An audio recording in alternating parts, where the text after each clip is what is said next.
Hi friends, welcome to Sabina சமையல். இன்றைக்கி என்ன பார்க்க போகிறோம்னு பார்த்தீங்கன்னா, ஒரு ஹோம்மேட் பன் பரோட்டா தாங்க பார்க்க போகிறோம்.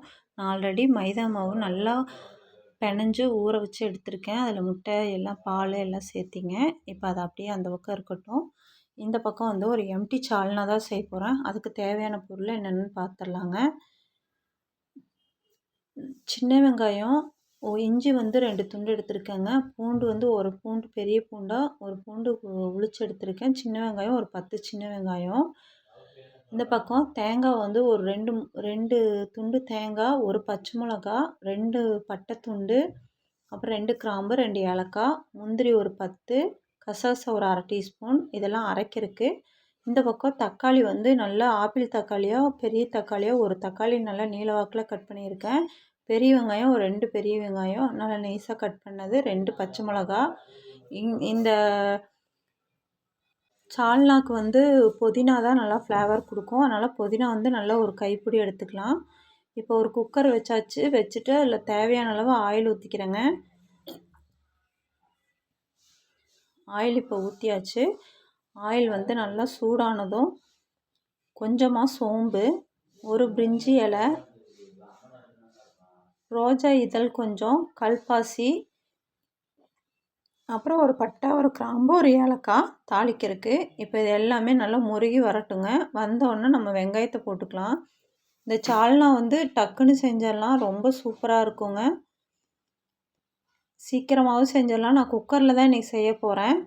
நாங்கள் வந்து ஒரு 4லேருந்து ஒரு 5 பேர் சாப்பிட்ற அளவுக்கு இன்றைக்கி செய்கிறேங்க. இப்போ பெரிய வெங்காயமும் நம்ம அந்த பச்சை மிளகாவும் உள்ளே சேர்த்திக்கலாம். சேர்த்திட்டு நல்லா பொன்னிறமாக வதங்கணும். அந்த அளவுக்கு வதக்கி எடுத்துக்கலாம்.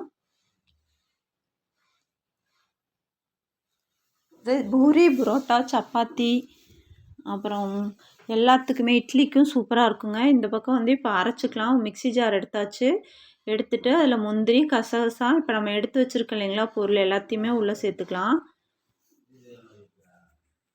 இப்போ நல்லா வெங்காயம் பாருங்கள் இந்த அளவு நல்லா வதங்கிருச்சு. வதங்கினோன்னா எடுத்துருக்க தக்காளியும் உள்ளே சேர்த்துக்கிறேன்.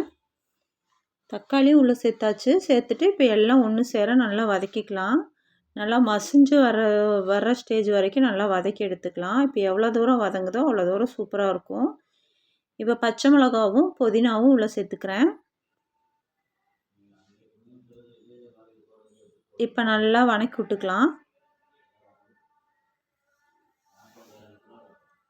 கொஞ்சமாக லைட்டாக நல்லா வதங்கி வர்றதுக்கு கொஞ்சம் உப்பு சேர்த்துக்கிறேங்க. சேர்த்துட்டு இப்போ எல்லாம் ஒன்று சேர நல்லா வதக்கிக்கலாம்.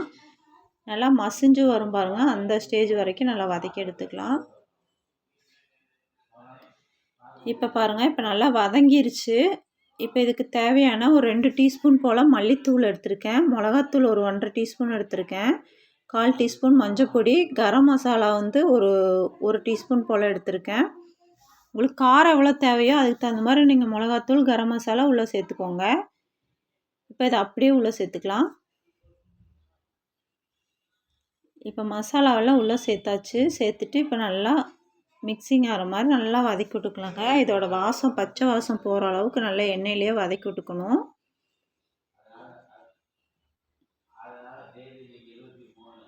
இப்போ நம்ம அரைச்சி வச்சுருக்க அந்த பேஸ்ட்டை இப்போ உள்ளே சேர்த்துக்கலாம். இப்போ எண்ணெய் திரிஞ்சு வந்ததுக்கப்புறம் இப்போ நம்ம அரைச்சிருக்க பேஸ்ட்டு உள்ளே சேர்த்தாச்சு. இப்போ நல்லா கலக்கி விட்டுட்டு இப்போ நம்ம அந்த சால்னாக்கு தேவையான அளவு தண்ணி விட்டுக்கலாம். பாருங்கள் இப்போ நல்லா இந்த மாதிரி நல்லா கலக்கி விட்டாச்சு. அவ்வளோ நேரம் அதிக நேரமும் நம்மளுக்கு எடுக்காதுங்க. டக்குன்னு செஞ்சிடலாம். டேஸ்ட்டு வேறு லெவலில் இருக்கும். நீங்களும் இதே மாதிரி உங்கள் வீட்டில் ட்ரை பண்ணி பாருங்கள். இப்போ நம்ம அந்த சால்னாக்கு தேவையான அளவு தண்ணி விட்டாச்சு. இப்போ நல்லா கலந்து விட்டுட்டு இப்போ உப்பு காரம்லாம் எவ்வளோ இருக்குது என்னென்னு பார்த்துட்டு தேவைப்பட்டால் சேர்த்துக்கலாம். பாருங்கள் இப்போ இந்த அளவு நல்லா கலக்கியாச்சு. கலக்கிட்டு இன்னும் கொஞ்சம் உப்பு எனக்கு பத்தாத மாதிரி இருந்துச்சு, அதனால் நான் கொஞ்சமாக போட்டுக்கிறேன். இப்போ போட்டாச்சு. இப்போ நல்லா கலந்து விட்டுட்டு நல்லா குக்கர் மூடி விசில் விட்டுக்கலாங்க. ஒரு 3 விசில் மட்டும் விட்டுட்டு எடுத்துக்கலாம்.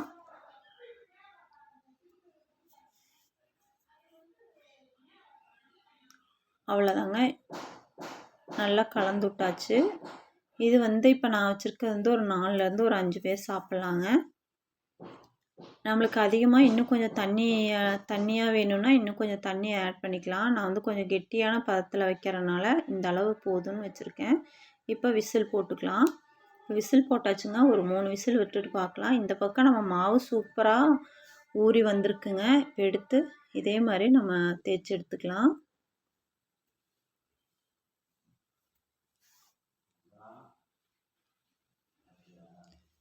பாருங்கள், இப்போ இதே மாதிரி டக்குன்னு நம்ம செஞ்சிடலாங்க. இப்போ நம்ம ஹோம்மேடில் வீட்டில் நம்ம தேவைக்கு எவ்வளோ வேணாலும் நம்ம இப்போ ஒரு 1/2 கிலோ மாவு தான் நான் எடுத்து நல்லா பிணைஞ்சு வச்சுருந்தேன். ஒரு 3 மணி நேரத்துக்கு முன்னாடியே பிணைஞ்சு வச்சுருந்தேன். நல்லா ஊறினா தான் நல்லா சாஃப்ட்னஸ் வரும்னு சொல்லிட்டு.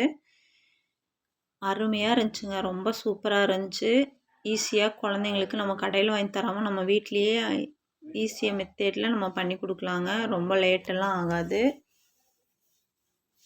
நம்ம நைட்டு செய்கிறோன்னா ஒரு 4 மணி போல் மாவு நல்லா பிசைஞ்சு வச்சாவே போதும். நல்லா ஊறி நல்லா சாஃப்ட்னஸாக இருக்கும். பாருங்கள் ஃப்ரெண்ட்ஸ், அவ்வளோதான். எவ்வளோ சூப்பராக நம்ம பன் பரோட்டா சூப்பராக ரெடி ஆகிட்டுருக்கு. இதே மாதிரியே எல்லாத்தையுமே நம்ம முருக விட்டு எடுத்துக்கலாம். ஆனால் கடையில் வந்து ரொம்ப ஆயில் ஊற்றி எடுப்பாங்க. இப்போ நம்ம வந்து வீட்டில் செய்கிறனால நம்மளுக்கு எவ்வளோ எண்ணெய் தேவையோ அதுக்கு தகுந்த மாதிரி ஊற்றிக்கலாம். நிறைய எண்ணெயும் இதுக்கு நம்ம செலவாகாது. பிணையும் போது கொஞ்சம் நம்ம எண்ணெய் ஊற்றி வச்சா அது ஊறுறதுக்கு. இப்போ பாருங்கள், அளவாக தான் எண்ணெய் நான் விட்ருக்கேன். சூப்பராக ரெடியாகி வந்திருக்கு பாருங்கள். எவ்வளோ கிறிஸ்பியாக இருக்குது பார்த்தாவே. இதே மாதிரியே எல்லாத்தையும் நம்ம போட்டு எடுத்துக்கலாம். இப்போ நான் ஊற்றின எண்ணெய் எனக்கு கரெக்டாக இருக்குது. அவ்வளோதாங்க, எல்லா பன் பரோட்டாவும் நம்ம சுட்டு எடுத்தாச்சு. அது மேலேயே இப்போ சால்னாவும் நம்மளுக்கு சூப்பராக ரெடி ஆயிடுச்சு. அவ்வளோதாங்க, அருமையான நம்மளுக்கு சால்னாவும் பன் பரோட்டாவும் நம்ம வீட்லேயே ரெடி பண்ணியாச்சு. நீங்களும் இதே மாதிரி உங்கள் வீட்டில் ட்ரை பண்ணி பார்த்துட்டு எப்படி இருந்துச்சுன்னு எனக்கு கமெண்ட்டில் சொல்லுங்கள். அவ்வளோதாங்க இந்த வீடியோ. உங்களுக்கு பிடிச்சா லைக், ஷேர், சப்ஸ்கிரைப். அடுத்த வீடியோவில் சந்திக்கலாம்.